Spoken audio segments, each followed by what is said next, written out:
warahmatullahi wabarakatuh. Shalom, Om Swastiastu, Namo Buddhaya, salam kebajikan dan salam sejahtera untuk kita semua.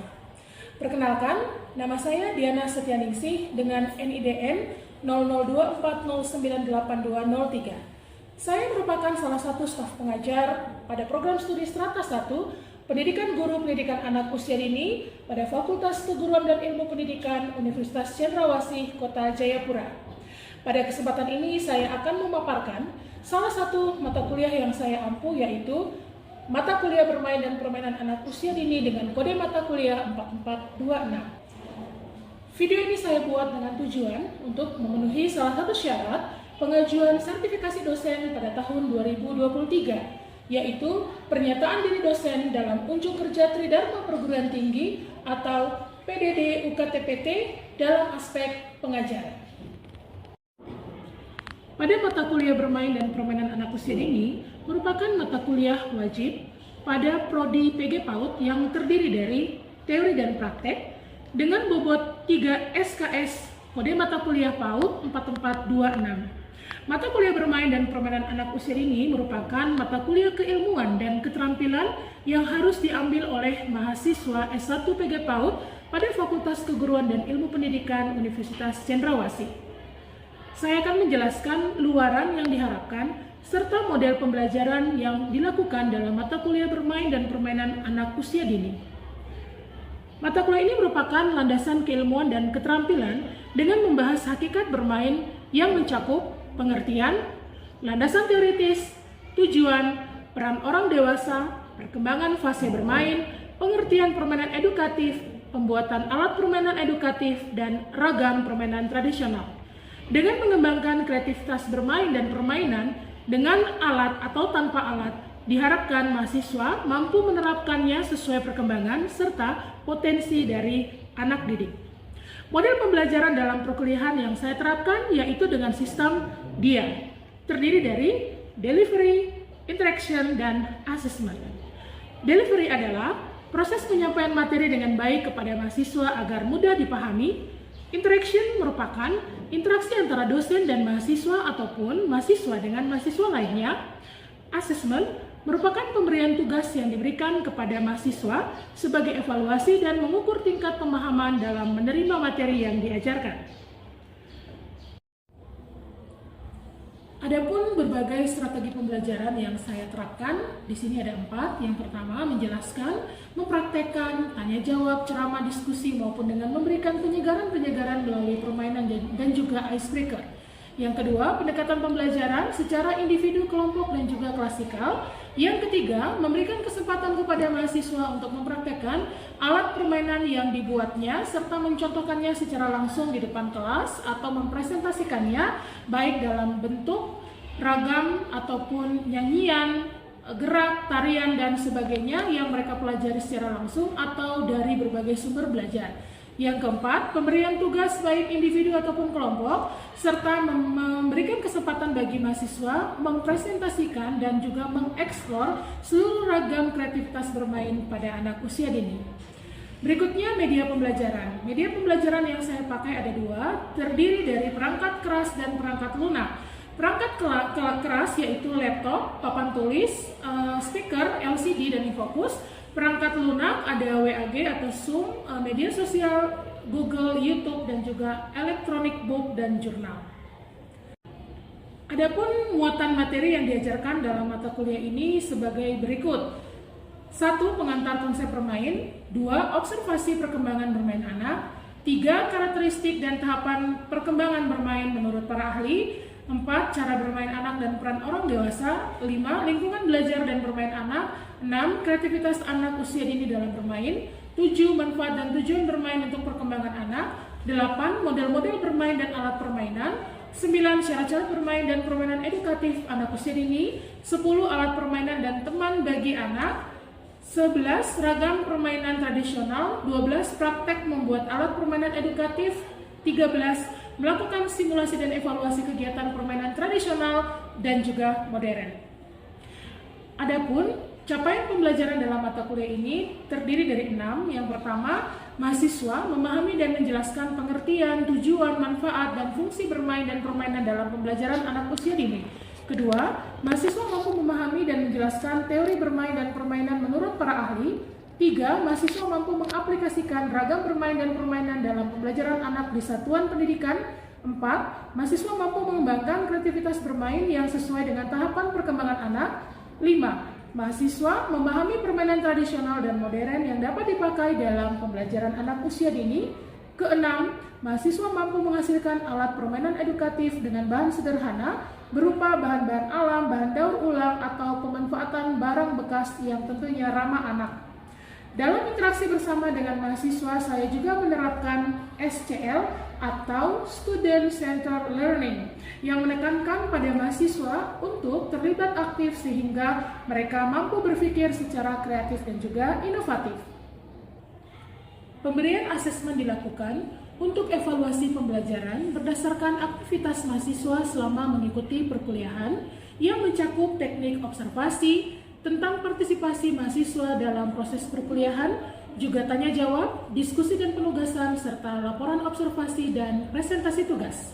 Sistem penilaian mencakup beberapa komponen dengan bobot 100% diantaranya 1. Kehadiran tatap muka dan partisipasi sebesar 20%, tugas-tugas individu dan kelompok sebesar 15%, praktik sebesar 20%, ujian tengah semester sebesar 20%, dan ujian akhir semester sebesar 25%.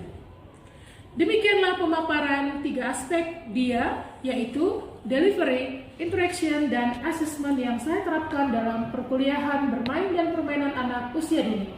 Berikut adalah cuplikan proses pembelajaran pada mata kuliah bermain dan permainan anak usia dini yang biasa saya lakukan di kelas. Selamat menyaksikan. Pagi menjelang siang, ceritanya kita udah antara pagi tapi udah mau siang. Manuel, kabarnya kalian semua? Baik. Terima kasih untuk kehadirannya di mata kuliah kita di pertemuan kali ini. Di mata kuliah apa? Bermain dan permainan anak usia dini. Oke, seperti yang sudah pernah Ibu sampaikan sebelumnya, bahwa di hari ini kita akan berbicara tentang cara bermain anak usia dini. Dan sebelum kita memulai dengan aktivitas perkuliahan kita, ada baiknya kita berdoa menurut agama dan keyakinan kita masing-masing. Berdoa dimulai. Amin. Berdoa selesai. Yuk, karena tadi kalian bilang kabarnya sehat, itu ingin membuktikan apakah betul kalian sehat. Kita bergerak dulu, boleh? Boleh. Saya berdiri, nanti langsung aja lihat si Papa Mirnya ya. Kita gerak dulu. Oke.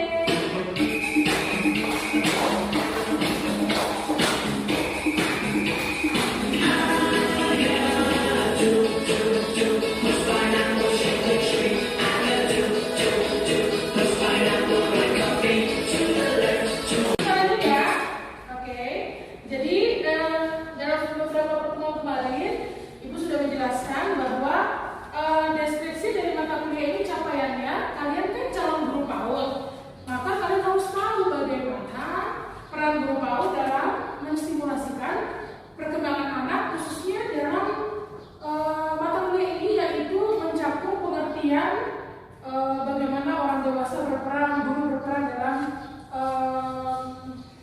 perkembangan anak, dan kenapa bermain bagi anak usia dini itu menjadi penting. Dan itu merupakan landasan bagi kalian juga bahwa big konsep pendidikan anak usia dini adalah melalui bermain sambil belajar seraya bermain. Oke, kita lanjut ya. Ada tugas nggak yang belum dikasih? Nggak ada ya? Oke, baik. Hari ini kita akan bicara tentang 5 pokok materi, yaitu 1 apa?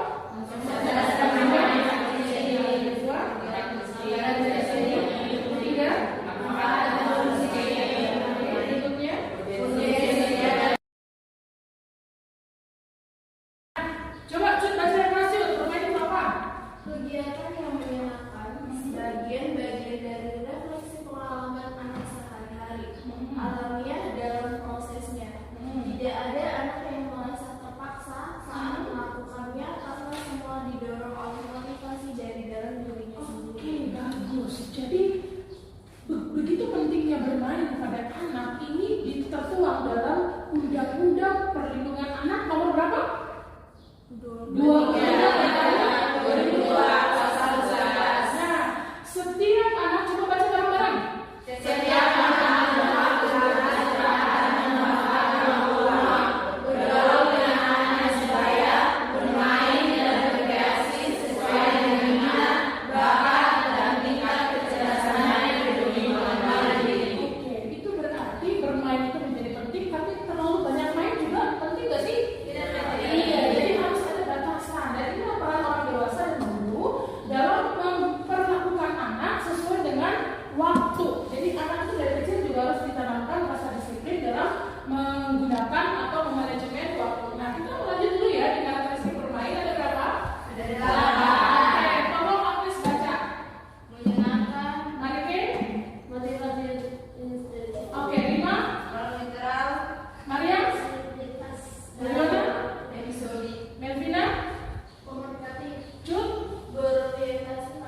Anita?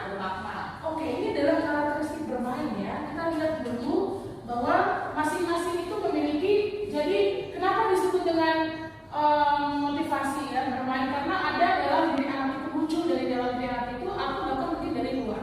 Tapi anak yang dimaksud yang perkembangannya normal, dia selalu akan mencari teman. Dia harus dengan sendirinya, naluri dia tuh kalau melihat mainan atau orang atau teman sebanyak ini pasti dia akan bermain. Nah, anak-anak dengan tingkat kecemasan tinggi atau anak-anak yang mengalami gangguan biasanya akan tidak mudah berinteraksi dengan orang lain. Pernah kalian merasakan atau menyapa anak yang tidak bisa langsung sebutkan dia punya nama, tapi dia baru takut, menghindar, pernah? Karakteristik bermain juga menentukan bagaimana anak itu nanti kelak dapat berinteraksi dengan banyak orang. Oke, ini adalah desain dari kegiatan bermain ya, yang biasanya muncul. Kemudian manfaatnya apa bermain itu? Ayo, coba baca yang kelas, Martina. Bermain banyak sekali memberikan manfaat kepada anak usia dini, terutama pada proses tumbuh kembang dan anak pada diri anak usia dini. Kegiatan bermain dapat memberikan manfaat secara fisik karena bermain dianggap sebagai aktivitas yang dapat menggerakkan badan anak.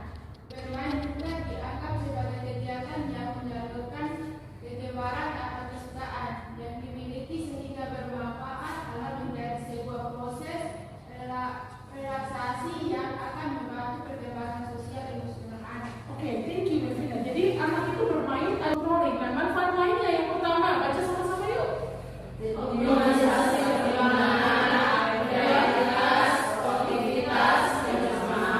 Oke, jadi kebersamaan artinya bahwa di dalam bermain anak itu sedang mengeluarkan semua aspek dalam tubuhnya. Apa itu aspek anak usia dini? Coba sama lihat aspeknya apa aja yuk, sebutin. Ayo, sosial emosional.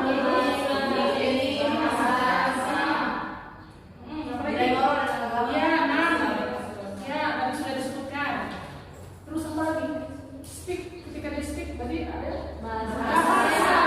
Iya, betul. Jadi semua aspek itu sudah optimal dan kreatif dan spontan dan juga kebersamaan. Nah, urgensi kegiatan bermain pada perkembangan anak ini ada dilihat dari 4 ya, dari beberapa perkembangan yang tadi kalian sampaikan, tetapi yang paling urgensi untuk perkembangan anak yaitu kognitif, bahasa, visual atau fisik motorik, dan emosional. Yuk kita bahas satu-satu yuk.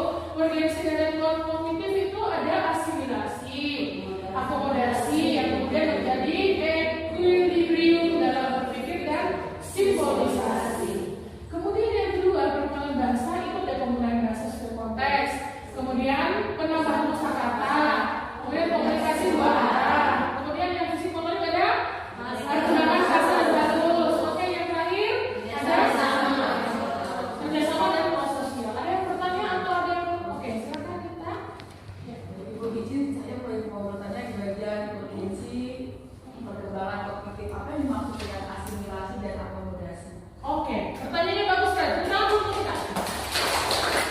Oke, ini ibu jelasin ya bahwa asimilasi merupakan proses penyatuan pengintegrasian informasi baru ke struktur pengetahuan yang sudah dimiliki. Contohnya, anak tuh sebenarnya pertama kali siapa yang ngajarin dia pegang sendok buat makan? Orang tua. Dia kan awalnya belum tahu ya orang makan pakai sendok atau pakai tangan. Dia kan belum tahu. Dia tahu pakai sepatu, tapi dia belum tahu merajut atau mengikat tali sepatu, atau dia tahu pakai baju tapi belum bisa mengkancing baju. Dia tahu bahwa ada sayur kangkung berwarna hijau, rasanya enak. Kemudian mamanya masak, tapi diolahnya gimana? Nah, pasti yang anak-anak perempuan nih kalau dekat sama mamanya di dapur pasti dia kepengen tuh perhatian sayurnya kayak apa, bawangnya dan nah disitulah peran dimana orang dewasa atau orang tua pada saat anak sedang kepo nih ceritanya membentuk asimilasi dalam kepalanya bahwa misalnya tua banyak itu toiletnya apa? Jongkok atau duduk? Jongkok ada yang duduk? Ada yang jongkok. Oke, tapi kalau di misalnya fasilitas pabrik, hotel, mall, bandara, duduk atau jongkok? Duduk atau jongkok? Duduk. Di pesawat? Duduk. Iya. Jadi pengetahuan itu ketika anak dibawa ke pabrik ya, dia harus tahu tuh yang berbeda dari rumahnya sehingga orang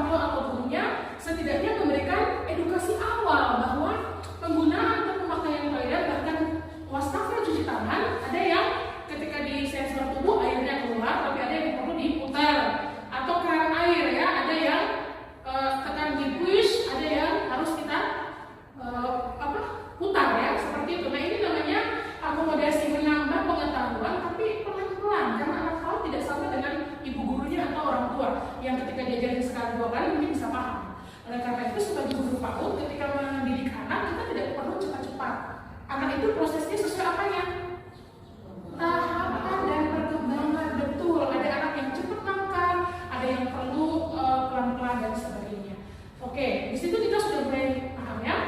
Oke, kemudian ibu tekankan tentang ekuilibrasi, yaitu penyesuaian kesinambungan. Jadi dalam pendidikan anak sampai dia tua seperti kita nanti, itu pelan-pelan diisi botol-botol di kepalanya dan pengetahuannya. Jebretnya harus begini-begini sampai menjadi dewasa, itulah terbentuk menjadi sampai dengan ekuilibrasi. Ya, paham ya? Oke, ada pertanyaan lagi? Oke, kalau tidak ada, ibu lanjut di peran guru dalam ada berapa Maria JP kalau baca? Ada yang pertama, yang kedua, yang ketiga, yang keempat. Oke, kita kaji satu-satu. Jadi ketika guru menjadi pengamat, itu hanya mengamati dulu ya, tidak mengintervensi anak, tidak banyak mengatur anak, atau tidak marah-marah anak. Nggak boleh itu, nggak boleh sana, nggak boleh gini, kecuali kalau medan atau alat yang dipakai berbahaya, baru langsung guru bertindak. Tapi kalau misalnya anak baru hanya main tanah liat, baru bikin pasir-pasiran, gurunya udah teriak-teriak, bagaimana anak bisa mengembangkan stimulus ya, mengembangkan dalam dirinya, potensinya nih. Siapa tahu besok dia menjadi insinyur dengan bisa membuat rancangan. Siapa tahu besok dia menjadi seorang ahli apa ya, istilahnya dari kecil permainan-permainan ini juga bisa menjadi potensi untuk membaca aspek perkembangan anak ketika sampai dia dewasa. Nah yang berikutnya, memberi apa? Pijakan. Jadi guru tidak bermain langsung, tetapi guru menawarkan bantuan. Misalnya contoh ketika anak main Lego, main apa lagi tuh? Susun-susun balok tuh. Nah, atau main bongkar pasang, atau main puzzle, tidak selesai. Disitulah guru memberikan motivasi untuk anak bertanggung jawab menyelesaikan. Alurnya ini seperti ini pelan-pelan sampai dia menjadi satu bentuk bangunan atau satu bentuk gambar dalam puzzle ya. Yang berikutnya teman bermain. Nah, disinilah guru bisa terlibat. Ada permainan yang guru bisa terlibat, ada juga yang mungkin hanya khusus anak-anak mainkan, tidak cocok bagi gurunya. Misalnya, apakah gurunya masih main pasar-pasaran? Tidak. Tapi gurunya boleh dong memberikan fasilitas pasar-pasaran. Misalnya dia beli itu sayur-mayur beberapa di kelas, dia taruh cabai, dia taruh apa, seperti itu ya. Nah itu guru terlibat dan akhirnya anak menjadi paham bahwa ternyata situasi saat berbelanja mamanya itu begini, itu kalau kita bawa di pasar, tapi kalau di kebun, dilatih apa tuh anaknya? Kita bermain serapa? Kayaknya kita pernah juga mengunjungi satu kebun di Arso. Yang semester berapa ya? Semester ini atau semester yang siapa ya? Pernah? Maya. Oh, seperti Maya, betul. Itu kita pernah field trip karya wisata. Nah, apa kegiatan-kegiatan lain di sekolah yang misalnya harus ditemani guru, yaitu bermain pasir, atau bermain air ya, atau bermain warna. Takutnya nanti anak minum konsumsi yang ya, artinya harus diamati. Yang terakhir apa? Guru secara aktif terlibat dalam memandu. Ya, ini mungkin outfit. Coba siapa yang bisa berbagi cerita? Misalnya nonton baru-baru ini yang penculikan anak bermain dari relasi ya, kemudian ya. Kegiatan di sana, terus orang tuanya ini terlalu sibuk foto-foto, jadi anak-anak dia itu udah tahu umur 8 bulan 9 bulan jatuh langsung tapi untungnya langsung ditolong. Nah iya itu ya contoh. Lain cerita lain? Coba. Pernah nggak kalian lihat anak yang ekstrim banget gitu sampai anaknya mungkin dia rumah mungkin dunia atau karena cerobohnya orang tua ditabrak misalnya kan nggak diawasi terus tiba-tiba dia lari ke jalan ya kesambet. Nah ada banyak sekali mungkin contoh yang mungkin tidak bisa diucapkan tapi itu ada dan ini menjadi perlu sekali untuk kita sekali lagi sebagai guru dan orang tua tidak bisa langsung dilepas anak tahu.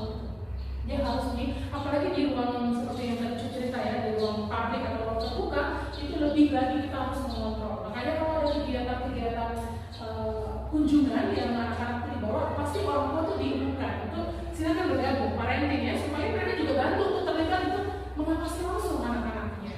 Oke, terima kasih untuk berbagi pengalamannya untuk Jun dan mungkin ada teman-teman yang masih bingung atau hendak bertanya silakan dari materi kita ini.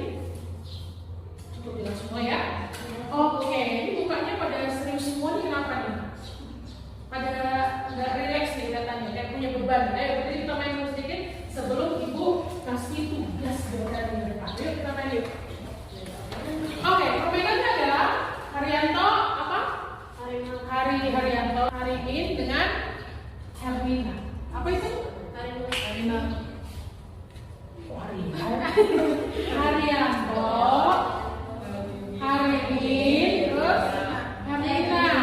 Kalau ibu bilang Haryanto, lompat. Coba Haryanto. Kalau Harimin duduk. Oke, Harina tepuk. Pada suatu hari, Harimin berjalan-jalan menuju pasar. Di sana dia bertemu dengan Herlina. Ada Herlina, kata Harimin. Konsentrasi, ulangi. Harimin bertemu dengan Herlina. Ada Herlina. Apa kabar Herlina? Terus tiba-tiba muncul Haryanto. Haryanto. Haryanto. Iya, ada apa Herlina? Terima kasih.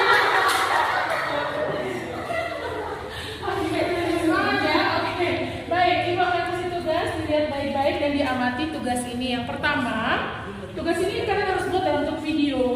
Kemudian lakukan observasi. Durasi videonya terserah, tapi jangan terlalu lama, juga jangan terlalu cepat ya.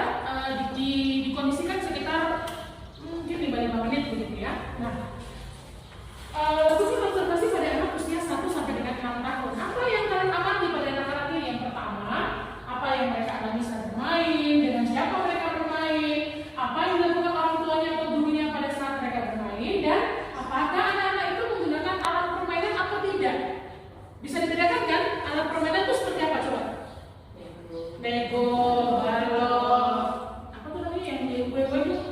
Gula, apa lagi? Bola, boneka. Yang tanpa alat apa coba? Bermain tanpa alat apa? Iya, main sembunyi-sembunyi, ya kan? Ya, main dan ya yang terima kasih kalau sudah paham. Nah, nanti minggu depan kita akan bahas tentang apa itu permainan tradisional dan permainan modern. Nah, ibu tanya dulu, kalau gadget itu main masuk permainan dalam alat atau bukan? Alat, terima kasih karena sudah memahami ya. Jadi alatnya apa ya? Handphone atau gadget itu ya. Walaupun dia hanya bermain di menggunakan touching, hanya touch. Dia tidak bersentuhan dengan orang makhluk hidup yang nyata, tapi dia menggunakan media sentuh ya, betul. Perangkat lunak gitu ya. Oke, apakah ada pertanyaan dari tugas ini? Silakan, apa yang ditanyakan? Apakah dalam satu permainan semua anak dilibatkan? Oke, pertanyaan yang bagus, tepuk tangan buat kita. Nah, jika kalian merasa perlu mengambil lebih dari satu anak dengan usia yang random, boleh. Tapi kalau kalian menganggap satu anak sudah bisa kalian amati, ya nggak apa-apa. Anak-anak ini boleh tetangga, boleh anak keponakan atau adik ya yang usianya 1 sampai 6 tahun ya, tidak boleh lebih dan tidak boleh kurang. Kenapa? Karena kita ingin melihat nih pertumbuhan anak-anak ini yang sudah bisa bermain. Sebenarnya boleh juga sih di bawah usia 1 tahun ya yang masih baby. Anak-anak baby mainnya apa? Iya, mereka boleh mengalami suara kelincingan. Terus yang digantung ini punya tempat tidur, terus nanti dia butuh depositnya tuh. Itu kan mulai warna ya, dia mulai membedakan warna, musik, sentuhan dan sebagainya. Tapi karena itu mungkin agak ribet, ya ini aja yang mudah-mudahan cepat. Oke, tugasnya ingat dikumpul di minggu depan. Ini adalah tugas individu. Ibu harap semuanya harus sudah buat. Oke, apakah ada yang keberatan atau ada yang merasa kesulitan terhadap tugas ini? Ada ya? Oke, baiklah. Terima kasih banyak untuk kalian semua.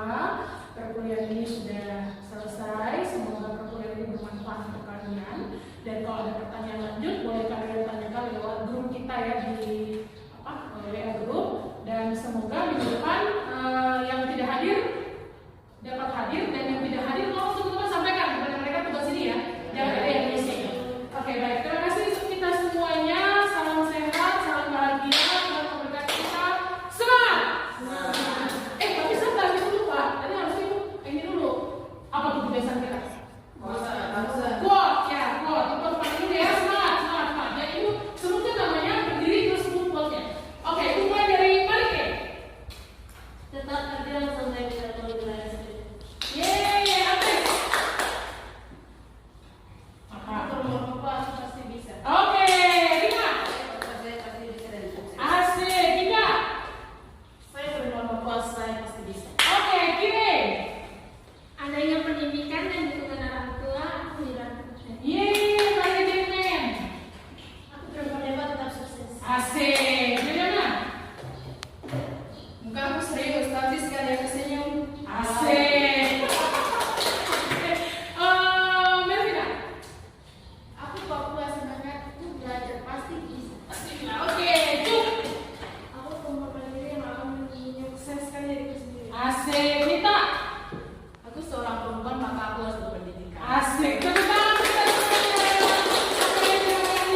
singkat proses pembelajaran pada mata kuliah bermain dan permainan anak usia dini yang saya ampu. Semoga dapat memberikan gambaran mengenai kinerja pengajaran yang saya lakukan, khususnya di mata kuliah bermain dan permainan anak usia dini.